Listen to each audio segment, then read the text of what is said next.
I'm Bob Brill. He's Eric Kramer. Welcome to Kramer and Brill, a fantasy football podcast, and now a video cast as well. You can hear the podcast on iTunes, Stitcher, Libsyn, radio.com, and wherever you get your podcasts. Now you can also see the video cast on YouTube by going to my Bob Brill YouTube channel or by finding the links for all of this at KRAMERandBrill.com. That is definitely the easiest way. Go to KRAMERandBrill.com. It's all there for you. You can check it all out. We'll take a look at how we did for you, look at the week's games, who's trending, and a brand new feature called Ask the Quarterback. Each week, we will select a fan who writes in to ask Eric a fantasy football-related question. We'll bring the fan onto the video podcast, ask that question directly. You can be that fan. All you have to do is simply email me at brillpro@gmail.com. That's brillpro@gmail.com. You can see it there, right there on your screen. So how did we do for you? So one of the keys we like this week, and I'm proud to say, Dalvin Cook. I said he would go off with a great ground game, and he did. 181 yards rushing, a touchdown, 2 catches. We like Joe Burrow. He threw for 312. I said James Conner was a strong bet this week, and he went over 100 yards for the second week in a row. I like DK Metcalf. He should have had an additional 62-yard touchdown catch and got a 61-yard reception instead. If you saw that game, you know what I'm talking about. He still caught 4 for 110 and a touch. Now, Eric liked Austin Eckler, and he rushed for 59, a touchdown, caught 11 of 11 targets. He loved Russell Wilson, threw for 5 touchdowns for the second game in a row, and we both liked Josh Allen with his 311 and 4 touchdowns. So trending up this week, we had Cedric Wilson in Dallas, who came on strong, as did Michael Gallup, Nick Mullins in San Francisco, Tyler Lockett, Justin Jefferson in Minnesota, Zach Pascal in Indy, Antonio Gibson in Washington, Henderson of the Rams, the Patriots D, and Austin Eckler. Also, Justin Herbert with his 35 of 49, 330 yards, and a touchdown plus 3 carries for 15 yards. Now, trending down this week, Deontay Johnson. He got hurt, concussion. Kyler Murray, Odell Beckham, David Johnson, Jordan Howard, Boston Scott, Mitch Trubisky, Tyrod Taylor, Larry Fitzgerald, and Jimmy Garoppolo. So, Eric, your thoughts on this week? Well, I got trending up for the Chiefs this week is left tackle Eric Fisher. I don't think anybody saw him catch a pass for a touchdown, but he did. And I'd say trending down this week. Oh, yeah. I'd say trending down this week also for the Chiefs is the punter Tommy Townsend, who had all of 1 punt against the Ravens. And then for the year has only punted 9 times in 3 games. Whereas Allen Iverson answers all the questions. Doesn't seem anything the Ravens did defensively slowed them down even a little bit. I think Kevin Stefanski with the Browns has done a quiet job of turning them around after a slow start. They've come on these last couple games and have played very strong offensively. I look for them to keep that going. I think in Chicago, thankfully, this quarterback change has now been made. And I think Foles answered the questions, even though he didn't really have time to prepare, came in and I think did a fantastic job, led them to 3 straight drives, all touchdowns resulting in the win. And I think, you mentioned Justin Herbert earlier. He's like the new Josh Allen. I mean, didn't even know he was going to start a couple weeks ago, came in, played great, backed it up with another great game, and now here's got a chance to do it again this week. And I think the surprise team for me so far has been the New England Patriots and all the things that they're now doing with Cam Newton. And I think this is a real AFC sleeper. What about a couple of young players really stepping up? Justin Jefferson, 7 catches for 175, and non-rookie Cedric Wilson in Dallas. Yeah, I watched the Dallas game, and you can address this better than me. But it looked like Russell Wilson held onto the ball far more than I've ever seen him. It was like I kept saying, there, throw the ball, and the announcers were talking about coverage sacks, and I guess that's probably what it was, right? Well, yeah, I think so. But I think also Russell Wilson he's played a long time. I don't know how many years he's played, but he's finally, I think, getting an opportunity to have a breakout season, personally. And they're no longer led by the Legion of Boom and the great defenses they've had over the years. And now it's really Russell Wilson in that offense. And even though he's been around a few years, they've still got guys like you love DK Metcalf, as do I. He's a great young player, and they've got a great young talent around him offensively. And I think it's taken them time to, work the ball down the field. You see Russell Wilson holding on to the ball a little longer in order to let those receivers get down the field and make longer plays down the field. But I think Russell Wilson's got the confidence to hold the ball a little longer because he's got such great elusiveness, like a lot of these great quarterbacks today have. And I think that's why you're seeing some of these maybe coverage sacks, but also he's coming up with 4 or 5 touchdown passing games every week. and leading the league by a long shot. He's got 14 touchdown passes in just 3 games. It's pretty amazing when you think of it. That's almost averaging 5 a game, which is almost unheard of. Now we come to our regular feature, Ask the Quarterback. It's brand new, and today we welcome in Wolfgang Krause, big Chargers fan in the La Cañada, Flint Ridge area of Los Angeles. Wolfgang, welcome to the show. Tell us a little bit about yourself. Hi, Bob. Hi, Eric. Well, as far as sports go, I've been a sports fan all my life. I mostly like hockey, soccer, football, and auto racing, but baseball's okay too, right, Bob? Yeah. As Bob said, I'm currently a Chargers fan. Back in the day, I used to like the Packers and especially Paul Hornung. And then the 70s, Sonny Jurgensen and company, Jerry Smith, Roy Jefferson, Charlie Taylor, those guys. And now you're a fantasy football player. Yeah. And then became a Rams fan, not at first, and then eventually drifted over to the Chargers when the Rams moved out of town. So what would you like to ask Eric? Well, these days it seems like there's still a lot of people that seemingly have little to do with the actual game itself on the sidelines. Now, in normal times, it's way too many. And so that would be a question maybe too, is in normal times, why are so many people on the sidelines? So either way, currently or in during this era of COVID-19, I think we were talking about not so many people that should be on the sidelines, but there's still a lot of people out there. Yeah, Wolfgang, I appreciate the question. Good to meet you too. And hi.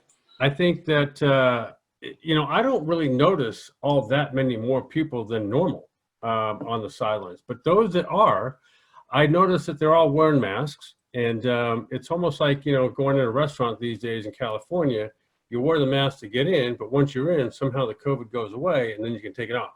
I don't get it. But, if we could just get the coaches now to wear the masks on the sideline. Yeah. But I think that, as a rule, the NFL, you'd think they've got, all these players in close contact in practice and in games. And you'd think they would be, flooded with COVID cases when in fact it's just the opposite. I don't know how they're doing it, but I think it's a lot with the masks and the social distancing. And I think it's the age of a lot of the players that they don't, if they get it, they don't display symptoms of it. And I think right now, a lot of the positive cases that have come in big bunches within one team have all turned out to be false positives. So I think the NFL is doing a pretty good job so far. Well, I think you're right. Well, and this week, we just, learned that 9 Tennessee Titan members of their staff tested positive. We believe 3 of those are players, and they play Pittsburgh this week. The NFL announced that they're, no contact with each other until Saturday. So we may have to wait until Saturday to see if that game's postponed, canceled, or continue to play. And Eric, you mentioned the coaches. I mean, we saw last week several coaches not wearing masks as required by the NFL, including Pete Carroll. Those guys were all fined $100,000. The teams were fined $250,000. And then this week, I saw Carroll again not wearing properly his mask. And I guess maybe he can afford it, but it really sets a bad example. I agree with you. And I think, obviously, these days, all the head coaches can afford that fine. The teams, as you said, are also getting fined even more. So it costs all of those teams, including the coach, a total of about $350,000. But Sean Payton did get the message because I noticed he was wearing his this week. But I think you're right. I think from the commissioner on down, the NFL has taken a stance that they can do. These are very little things: wearing a mask and social distancing, and the things that are required to keep staff members safe. Not just the person that's wearing the mask, but more importantly, the people around them. And I think that the NFL, by and large, is doing a good job with that. Wolf, that answer your question? Yes, it does. Well, great. Well, thanks for joining us. We appreciate you coming on, and keep playing fantasy football. Okay. Very good. Take care, man. Bye-bye. Remember, if you'd like to ask the quarterback, just email me at brillpro@gmail.com. That's brillpro@gmail.com. And if we select you, we'll bring you right in and we'll get in touch with you, have you on the show next week. And the email right there at the bottom of your screen. Again, that's brillpro@gmail.com. Now let's get to this week's games. Let's start off with the Broncos and Jets. So I really like Noah Fant here as a play, but not much else. Maybe the Jets defense this week. Yeah, I know you've liked Noah Fant, and I do too. And I think he's a great player and rising all the time. But obviously, if Drew Lock was healthy and playing, then I think I'd feel better about not only Noah Fant. I think Jerry Jeudy is a tremendous talent and is only going to get better. But I think right now, with the quarterback they've got in there last week, I don't think any of the Broncos really are good plays at this point. And obviously, the Jets haven't been playing well either. Right. Ravens, Washington. Well, Lamar Jackson had an off night, but it was against Kansas City. So we do expect him to rebound here, and pretty much any Ravens player. And I really like Antonio Gibson, but really mainly as a flex player. Yeah, and if you look at Washington, they didn't have a good game last week, but I think I still like Terry McLaurin. He had over 80 yards or something receiving, and every week he seemed to have shown up. Despite Haskins has kind of been somewhat inconsistent. He got off to I think a pretty good start, but then has faded certainly last week. And I think if the Ravens are going to be the Super Bowl contender that everyone thinks they're going to be, despite last week's loss to the Chiefs, Mark Ingram's the guy that I think has to come out and at least have a breakout game or two soon. And he's not a big yardage guy, but he's certainly a guy that makes big plays, third down plays, certainly scoring plays. And I think that's a game this week, I think, coming up that Mark Ingram has a very good chance of breaking out in. A guy who moves the chains, which is really important, especially in the NFL these days. Absolutely. Steelers and Titans, I like Smith-Schuster, Connor, and Ben, but I also like Claypool. And that's because Deontay Johnson may be out with a concussion. Now, if that does happen, both James Washington and the rookie Claypool are at least flex plays here. You want to really watch the injury wire on this one, and of course the NFL wires to make sure this game is not a victim of COVID-19. Well, okay, let's assume they're going to play this game. I think the Steelers' defense so far has scared me off from other teams' good offensive players. Mm-hmm. However, this week against the Titans, I really like Ryan Tannehill, Derrick Henry in that running game. Tannehill's playing unbelievably quiet, having a great year so far. And I still like Corey Davis, and I love Jonnu Smith, especially in the red zone. Hey, is Corey Davis finally come around? I mean, this guy was a number 1 draft pick, and seems like every year we expect him to have a breakout season, and it's like, yeah, it's really more like pedestrian than anything else.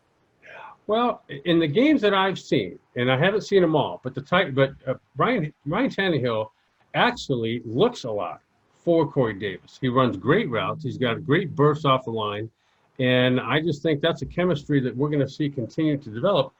Because I think Ryan Tannehill, he's the kind of quarterback that can make use of all the weapons around him.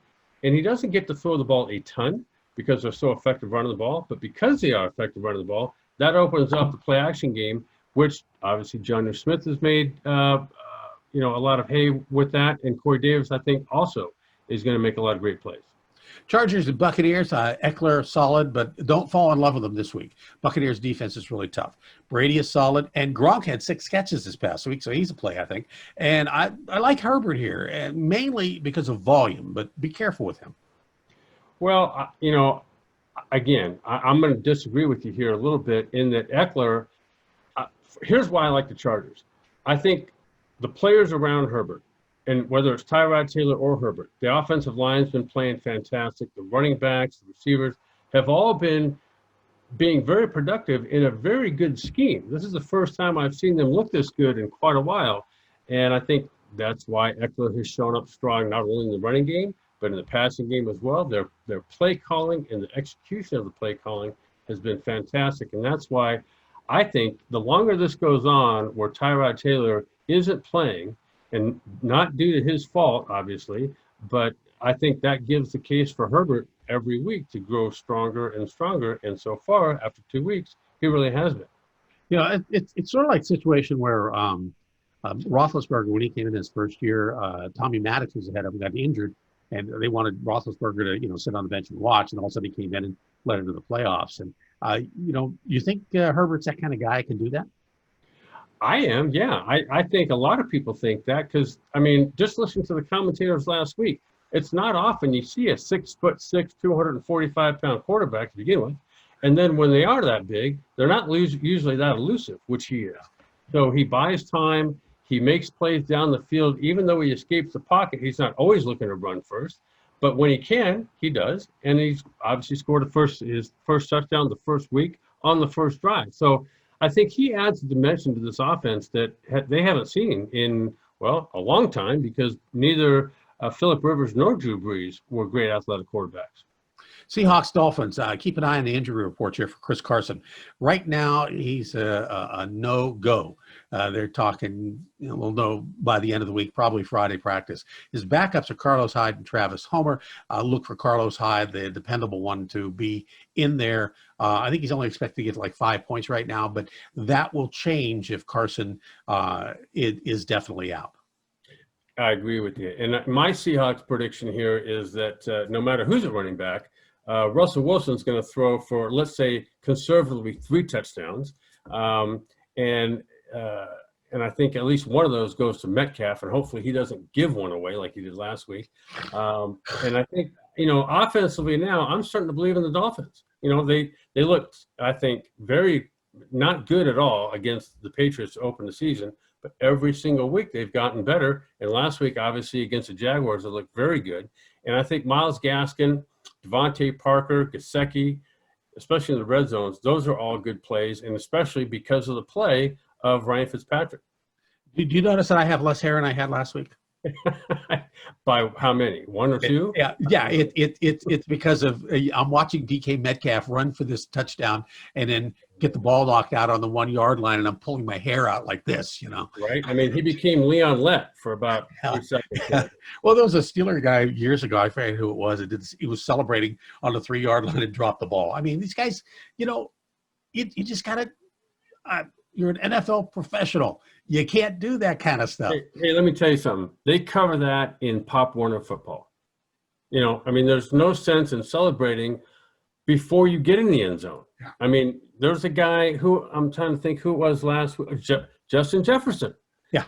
Great player, but he starts celebrating on about the 3 yard line going in. I just think, there's just, I played with Barry Sanders for a while, and that guy, he would rip off the greatest runs you've ever seen, flip the ball to the ref when he gets in the end zone. I'm not saying it has to be that for every guy, but, contain yourself a little bit, at least till you get there. It just makes it so much more fun as a fan. Vikings Texans to rebound, so play Watson and Cobb in this one. Vikings, Cook may not do what he did this past week, but ride the train anyway. Hey, the Texans can't go 0-4, can they? I mean, this team, I think, with going all the way back to the DeAndre Hopkins, how they let him go, I don't know. But ever since then, it has just been a fiasco for them. And this isn't, I think, no one saw this 0-3 start coming. And at least against the Vikings, I think they have a chance. The Vikings certainly haven't put up any stellar, have they won a game yet? I don't think they have. So I think if anyone wins here, the Texans being at home, I think they'll have a good chance to win this one. And kind of like Dalvin Cook, Justin Jefferson had a breakout week last week. He may not put up those numbers again, but I think he can at least get over the 100-yard marker reception-wise, and maybe get into the end zone once or twice. Saints and Lions. Lions Peterson keeps on going, but it's kind of pedestrian, no touchdowns. Kerryon Johnson, someone to stick with, but I'd only stick with him as a flex play because you never know what's going to happen here. Well, the one guy that I think for the Lions will show up big would be Kenny Golladay. He's back. He had a good game last week. Obviously, the Lions won with solid defense and giveaways by Kyler Murray. But, I think on the other side, the Saints, Alvin Kamara was the beneficiary of Drew Brees coming back. Everybody thought he'd lost his fastball. Well, as he said during the week, look, my job's to make this offense as productive as it can be. And last week he was very productive, and Alvin Kamara was a big reason why, which I think Kamara, again, may not put up over 200 yards, both rushing and receiving, but he's definitely, I think, their leading a fantasy player, at least offensively, coming forward. Browns and Cowboys, Michael Gallup definitely on the rise here. Dak throwing over 50 times a game. So Cooper and Lamb are definite plays, and especially Lamb, who they're really now getting into the mix with some running plays. He had like several running plays during the game. And then Cedric Wilson. And the good thing about Cedric Wilson, he also returns punts. So if you, in most leagues, if the team gets a punt return for a touchdown and it's him, he also gets the 6 points. And I'm going to switch over to the Browns here. As I've said before, Kevin Stefanski has done a great job, I think. In obviously, they didn't have any offseason. Nobody did, and to speak of. But during the season, they got off to a slow start, and he has effectively helped turn this thing around. And now they got the Cowboys coming up, and I think this is a statement game for them. Can they keep it going? The Cowboys were thought to have been maybe a better team than what they've shown so far, but at least, offensively, these last couple of weeks, they've been showing up big. And I think the Browns have been doing it quietly. It's not been great big numbers by throwing the ball by Baker Mayfield. It's been a great running game. It's been not turning the ball over. Been playing effective, solid defense. And I think if that continues, the Browns really, even though they're going to be playing in Dallas, have a good chance to win this game. And Nick Chubb had over 100 yards. So, I mean, you're right. The running game is really kicking in for them. Jaguars and Bengals, James Robinson, a definite play here. Could be 100 yards easy, and I like DJ Clark here too. Burrow and Green are the plays I like for Cincy. Minshew obviously plays certain against the Bengals. Well, what I think about Joe Burrow. I think this is, for a rookie quarterback to come in the way he's done, he's basically putting together a Pro Bowl season, and it's only been 3 games. But I think we can all see that this sort of play out of him, it's just going to continue. So, unfortunately for him, he probably won't make the Pro Bowl only because there's 6 or 7 other quarterbacks within the AFC that are all having great years. But at least he's showing himself to be a great player. I think the Bengals, just as an offense, I think they are lacking some of the offensive linemen that it's going to take to kind of keep producing week after week. However, against the Jaguars, they've been on a quick slide here. And, I think the Bengals have a chance not only to win the game, but obviously I think Tyler Boyd is an excellent play here, as is not A.J. Green, but T. Higgins. T. Higgins came on last week, had a great game. I think he'll continue to play well and be effective for them in terms of fantasy numbers as well. Colts and Bears, of course, you're going to play Jonathan Taylor, but the big news out of Indy is that Michael Pittman is out, had surgery, and he was just starting to really get in the mix there. So look hard at the backup wideouts for Indy, especially Zach Pascal, who started to come on last year, and he will be the number 2 to T.Y. Hilton. And then we have Nick Foles. we do, finally. And, like I said before, against the Falcons, the Falcons, I don't know how they decided to do what they did in terms of throwing the ball at the end of the game. All they needed was a couple of first downs, and that game's over. But they let Foles and the Bears back in it. Foles took advantage, and that's why I think this week going forward, even though the Colts have an excellent defense, I think, on paper, much better than the Falcons. But I think there's a confidence now with the Bears having Foles being at quarterback now that the rest of their weapons, Allen Robinson and Anthony Miller and Ted Ginn Jr. even, are all solid plays. The guy who hasn't yet really broken out so far is the running back you like last year, Montgomery. Oh, right. Yeah, Montgomery. And I think he's, ripe to have another big game himself. Cohen, obviously, with an ACL tear, which was, going to hurt them. I think Cordero Patterson is now going to step up and has actually been added to the running game throughout the season. So I think he'll be getting some of the snaps that Cohen would have gotten. So I think the Bears are kind of on the uptick. They're playing a good Colts team, but I still think the Bears are going to, show up in terms of numbers offensively. Cardinals, Panthers, I'm not sold on Kyler Murray. Just too many picks. I am sold, of course, on DeAndre Hopkins. I also like Andy Isabella here as the heir apparent to Fitzgerald. If you haven't picked him up and you need a wide receiver, I think this is a guy, especially in a dynasty league, you want to take a good look at. Nothing for me on the Panthers. Yeah, I think that's a good play right there. Good suggestion to pick up Isabella. You're right. In the red zone, he's a shifty guy, kind of like Edelman and Beasley in Buffalo. These are guys that can make plays in small spaces. And here, well, I'm not going to try to pick a fight here. I am sold on Kyler Murray. Yes, he did have the interceptions and the poor decisions last week. Of course you are. Well, I just think that, he's got a rare talent, both not only throwing the ball, but running around, making plays, both down the field, running the ball, and buying time in the pocket or outside the pocket even, and making plays down the field in the passing game, which I think, obviously, DeAndre Hopkins has been a recipient of, Andy Isabella. I think Kerryon Johnson even this week is going to show up in their running game because of the effect Kyler Murray has on scaring a defense. Well, the Giants and Rams, you got to stick with Slayton and Daniel Jones on the Giants, mainly because Jones is going to get volume in a difficult game with the Rams. Any Rams wideout is solid. I look for Higbee to have a return. And I also love Henderson here at running back. He has really come on strong. Yeah, I agree with you on Henderson. The guy I haven't heard you mention yet this year, not ironically, but curiously, is Jared Goff.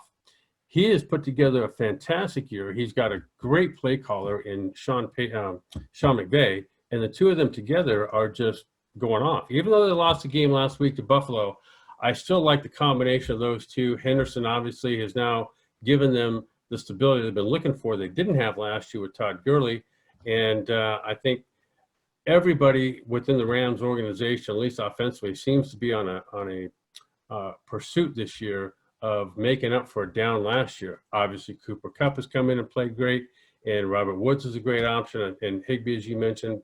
And that's why I like the Rams in this game, even though, like we talked about earlier, Daniel Jones is a great, I think, budding star in this league. I just think this week might not be the week to play him. Yeah, he just had to have the weapons around him that are staying healthy.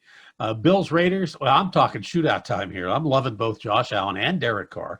Josh Jacobs, Waller, and for the Bills, Singletary, Beasley, and Diggs. And I really love Beasley here for sure. Yeah, I'm with you on this one. I think offensively the production is going to be there from both teams. And we're likely to see, I think, the Raiders having lost last week, the Bills having won a game where they're probably lucky to win it at the end of the game. I think the Bills are primed for an upset. They're going to be in Vegas. I see Vegas, baby, here in winning this game. And like you said, though, I think everyone's going to be productive offensively. Patriots, Chiefs. Patriots coming off a big takeaway day, but I'm not sure they're going to get that from Mahomes. Then again, it is Belichick. And Reed against the Subway Sandwich Man, who knows here? I don't like Sonny Michel this week, despite what he did this past week. Well, the Patriots have me believing in this new thing they have in Cam Newton. And all the ways they have made him a strong part of the running game. He's, I think, effectively come in and become a more effective pocket passer. And he's got some anticipation now that maybe he didn't have before. And I think Sonny Michel will continue to go as Cam Newton goes. So if this running game and Cam Newton can do what they've been doing, which I think they will, I think Michel will continue to soar in this offense also. I think especially – now that the Chiefs are coming off of this big win they had against the Ravens last week, I think they're primed for an upset too. And I think the Raiders, so not the Raiders, but the Patriots and Belichick are maybe the team to do that, and the timing seems to be right. Eagles, 49ers. Now, where did Nick Mullins come from? Wow. I know he played, this is like 8 starts in his career. He's been around a little while, but who ever heard of the guy? So I would play this guy again this week. Don't be fooled by Jeff Wilson's fantasy numbers, though, as it was based on 2 touchdowns, but otherwise really even less than pedestrian day. But you got to like Miles Sanders here. He's probably the most reliable Eagle along with Wentz. Well, you act surprised by the 49ers' success under Nick Mullins. Remember, the guy who they got called Kyle Shanahan, and this is a team that has been put together, obviously Shanahan's input, but John Lynch they are deep. They're deep everywhere.